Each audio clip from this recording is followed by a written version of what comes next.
ஆச்சி பாதாம் ட்ரிங்க். ஆச்சி பாதாம் ட்ரிங்க் ஒன்னு வாங்கினா ஒன்னு ஃப்ரீ. பிஜேபி அதிமுகவும் மக்களை பத்தி கவலைப்படாம மதத்துக்காக கவலைப்படுறாங்க. உண்மையிலே சொன்னா தமிழ்நாட்டில் பாஜக கூட்டணிக்கு தான் இப்ப ஆபத்து. மிஸ்டு கால் எல்லாம் கொடுத்து பார்த்தாங்க கட்சியை வளர்க்க முடியாம போனவங்க இப்ப கடவுள் பெற மிஸ்யூஸ் பண்றாங்க. பேரு தான் அவங்களோடது, நிதி நம்மோடது, மாப்பிள்ள அவர் தான். ஆனால் அவர் போட்டு இருக்கக்கூடிய சட்டம் என்னோடது. மதத்தை வச்சு அரசு செய்யலாம்னு பார்த்தா அங்கேயே திமுக ஸ்கோர் பண்ணிட்டாங்களே, கதறிட்டு இருக்காங்க. பேரையே அவங்க அடமானம் வச்சுட்டாங்க. நாளைக்கு தமிழ்நாட்டை அடமானம் வைக்க நாம அனுமதிக்க கூடாது. தமிழினத்துக்கும் எதிரானவங்களுக்கும் எதிரிகளுக்கும் துணை போகும் துரோகிகளுக்கும் ஒரு சேர பாட புகட்டணும். தமிழ்நாட்டின் நலன் மேல அக்கறை இல்லாத கடந்த கால ஆட்சியாளர்களால் சீரடைஞ்ச தமிழ்நாட்டோட வளர்ச்சியை நம்ம திராவிட மாடல் அரசு இந்த 4 ஆண்டுகளை மீட்டெடுத்து வரலாறு காணாத வளர்ச்சிக்கு நாம் கொண்டு சென்றிருக்கிறோம். இதை நான் தமிழ்நாட்டுடைய முதலமைச்சராக சொல்லுகிறேன் என்று நீங்கள் கருத வேண்டிய அவசியம் இல்லை. தமிழ்நாட்டுக்கு ஓரவஞ்சனை செய்கிற ஒன்றிய அரசால கூட நம்முடைய வளர்ச்சியை மறைக்க முடியல. அதனாலதான் ஒன்றிய அரசு தமிழ்நாடு 9.69 விழுக்காடு வளர்ச்சியோட இந்தியாவோட மற்ற மாநிலங்களை விட பொருளாதார வளர்ச்சியில புதிய உச்சத்தை அடைஞ்சிருக்கிறதா சொல்லியிருக்கு. இந்தியாவோட ஜிடிபியில நம்முடைய பங்கு எவ்வளவு தெரியுமா? 9.21 விழுக்காடு. அதாவது நாட்டோட வளர்ச்சியில 110 விழுக்காடு நாம 10 விழுக்காடு கிட்ட நாம இருக்கிறோம். அது மட்டுமல்ல, சமூக முன்னேற்ற குறியீடுகளில் நாம் தான் முதலிடத்தில் இருக்கிறோம். உயர்கல்வி சேர்க்கை விகிதத்தில் முதலிடம் தமிழ்நாடு. வறுமை இல்லாத நிலையை உருவாக்குவதில் 2வது இடம் நாம் இருக்கிறோம். நீடித்த வளர்ச்சி குறியீட்டிலையும் மருத்துவ குறியீட்டிலையும் 3வது இடம். பணவீக்கம் குறைந்த மாநிலம். நாட்டிலேயே அதிக தொழில் மயமாக்கப்பட்டிருக்கக்கூடிய நகரமயமாக்கப்பட்டிருக்கக்கூடிய மாநிலமா நம்ம தமிழ்நாடு வளர்ந்து வந்து கொண்டிருக்கிறது. வேளாண் துறை மூலமா பாசனை பரப்பும் வேளாண் உற்பத்தியும் அதிகமாகி இருக்கு. தொழிலாளர்கள் அதிகரிச்சிருக்காங்க. தேசிய சராசரியை விட தமிழ்நாட்டில் தனிநபர் வருமானம் வளர்ச்சி பல ஆண்டுகளா அதிகமாக இருக்கு. இந்த வளர்ச்சிக்கு அடிப்படை காரணம் தலைநகரான சென்னையை சுத்தி மட்டும் வளர்ச்சி செய்யப்படாம தமிழ்நாட்டோட அத்தனை பகுதிகளுக்கும் தொழில் வளர்ச்சி செய்யணுங்கிற செயல்படக்கூடிய எண்ணம் தான் அதற்கு காரணமாக அமைந்திருக்கிறது. எல்லாருக்கும் எல்லாம், எல்லா மாவட்டங்களுக்கும் எல்லாம் என்கிற வகையில் தொழில் நிறுவனங்களை உருவாக்கி வேலை வாய்ப்புகளை வழங்குகிறோம். இதனால தான் நகர பகுதிகள் மாதிரியே கிராம பகுதிகளும் வளருது. நான் கோட்டையில இருந்து கொண்டு மட்டும் பணிகளை செய்யல, தொடர்ந்து மாவட்டங்களுக்கு சுற்றுப்பயணம் மேற்கொண்டு வருகிறேன். குறைஞ்சது ஒரு மாசத்துக்கு 3 மாவட்டங்களுக்கு போகிறேன்.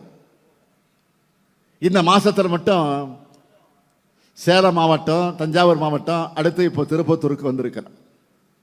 முத்தமிழக கலைஞருடைய முக்கியமான கனவுகளை ஒன்று குடிசையில்லா தமிழ்நாடு. அந்த கனவை நனவாக்குற வகையில் கலைஞர் பெயரால கனவியல் திட்டத்தில் வர 2030ஆம் ஆண்டுக்குள்ள தமிழ்நாட்டின் ஊரக பகுதிகளில் 6 ஆண்டுகளில் 8 லட்சம் கான்கிரீட் வீடுகளை கட்டித்தர போறோம். ஒரு வீட்டுக்கு 3 லட்சம் ரூபாய் தரோம். கடந்த 2 ஆண்டுல மட்டும் 2 லட்சம் வீடுகள் கட்ட 7,000 கோடி ரூபாய் ஒதுக்கீடு செஞ்சோம். அதுல 90,000 வீடுகள் கட்டி முடிச்சிட்டோம். மீதமுள்ள வீடுகள் அந்த பணி விரைந்து நடந்து கொண்டிருக்கிறது. இதை நான் தொடர்ந்து ஃபாலோ பண்ணிக்கிட்டே இருக்கேன், கேட்டுக்கிட்டே இருப்பேன். இதே போல ஒன்றிய அரசு வீடு கட்டுகிற திட்டமும் இருக்கு. அது ஒரு திட்டம் வச்சிருக்கிறாங்க. யாருடைய பேர்ல? பிரதம மந்திரி ஊரக குடியிருப்பு திட்டம் அதுக்கு பேரு. ஒரு வீடு கட்டுவதற்கு 1,20,000 நிர்ணயிச்சாங்க. இதில் 60 விழுக்காடு நிதியை ஒன்றிய அரசும் 40 விழுக்காடு நிதியை மாநில அரசும் தரணும். 1,20,000 வீடு கட்ட முடியுமா? அதுலேயே 60%, அதாவது 72,000 ரூபாய் தான் ஒன்றிய அரசு தருது. மீதி கூடுதலா நம்ம மாநில அரசு 1,62,000 ரூபாய் கொடுத்து வீடு கட்டி தரோம். பேரு தான் அவங்களோடது, நிதி நம்மோடது. அதனால தான் நான் ஏற்கனவே ஒரு டைலாக் சொன்னேன், நினைவுபடுத்தினேன். மாப்பிள்ளை அவர் தான், ஆனால் அவர் போட்டு இருக்கக்கூடிய சட்டை என்னோடது. இப்படிதான் தமிழ்நாட்டுக்கு தர வேண்டிய நிதியை ஒழுங்கா தர்றதில்லை, தந்தாலும் அரைக்குறை தான். இந்த நிலையில ஒன்றியத்தில் இருக்கிறவங்களோட எண்ணம் எப்படி இருக்கு? தமிழ்நாட்டு மக்களை மதத்தால சாதியால பிளவுபடுத்த தொடர்ந்து முயற்சி செஞ்சுக்கிட்டு வராங்க. அவங்களால முடியாதப்போ இங்க இருக்கக்கூடிய அதிமுக கட்சியை சேர்த்துக்கிறாங்க. நாம கேட்கிறது, நாட்டில் வளர்ச்சி செய்யறது சரியுது, நாட்டில் இருக்கக்கூடிய வளர்ச்சி சரியுதுன்னு, மக்களுடைய வாழ்வாதாரம் பாதிக்கப்படுதுன்னு, வேலை வாய்ப்பு இல்லைன்னு சொன்னா, பிஜேபி அதிமுகவும் மக்களை பற்றி கவலைப்படாம மதத்துக்காக கவலைப்படுறாங்க. இதுதான் அவங்க அரசியல். தமிழ்நாட்டில் மதத்துக்கு ஆபத்துன்னு அதிமுக வச்சுக்கிட்டு பாஜக பேசுறாங்க. உண்மையிலே சொன்னா தமிழ்நாட்டில் பாஜக கூட்டணிக்கு தான் இப்ப ஆபத்து. மிஸ்டு கால்லாம் கொடுத்து பார்த்தாங்க கட்சியை வளர்க்க முடியாம போனவங்க. தங்களுடைய அரசியல் லாபத்துக்காக இப்ப கடவுள் பெற மிஸ்யூஸ் பண்றாங்க, மிஸ்யூஸ் பண்ணிட்டு இருக்கிறாங்க. இவங்களோட போலி பக்தியை, அரசியல் நாடகத்தை இங்கே யாரும் ஏற்க மாட்டாங்க. இது தமிழ்நாடு, தந்தை பெரியார் உருவாக்கிய மண், அண்ணா வளர்த்த மண், கலைஞர் அவர்கள் இதை மீட்ட மண். தமிழ்நாடு அனைத்து மதத்தினருக்கும் தங்கள் உரிமையோடும் பிற மதத்தினரோட நல்லிணக்கத்தோடும் வாழுகிற மண் இது. கடந்த 4 ஆண்டு காலத்தில் தமிழ்நாடு வரலாற்று இல்லாத அளவுக்கு 3000 கோயில்களுக்கு குடமுழுக்கு நடத்தி இருக்கிறோம். அதே போல் 84 கோடி ரூபாய் மதிப்பீட்டில் தேவாலயங்களையும் மசூதிகளையும் புனரமைக்க நிதி ஒதுக்கி இருக்கிறோம். இதுதான் நம்ம திராவிட மாடல்.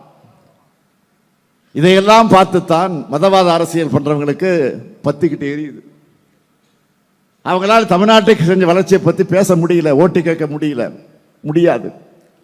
செஞ்சிருந்தால் தானே சொல்ல முடியும். அதனால தான் இப்ப மதத்தை வச்சு அரசு செய்யலாம்னு பார்த்தா அங்கேயும் திமுக ஸ்கோர் பண்ணிட்டாங்களே, இன்றைக்கு கதறிட்டு இருக்காங்க. ஏதாவது ஒரு குழப்பத்தை ஏற்படுத்த படாத பாடுபடுறாங்க. அவங்களுக்கு நான் சொல்லிக் கொள்வது, மீண்டும் சொல்லுகிறேன், இந்த மண் தந்தை பெரியார் பண்படுத்தி இருக்கக்கூடிய மண், பேரறிஞர் அண்ணாவால் மேன்மைப்படுத்தப்பட்டிருக்கக்கூடிய மண், தலைவர் கலைஞர் அவர்களால் வளர்க்கப்பட்டிருக்கக்கூடிய மண்.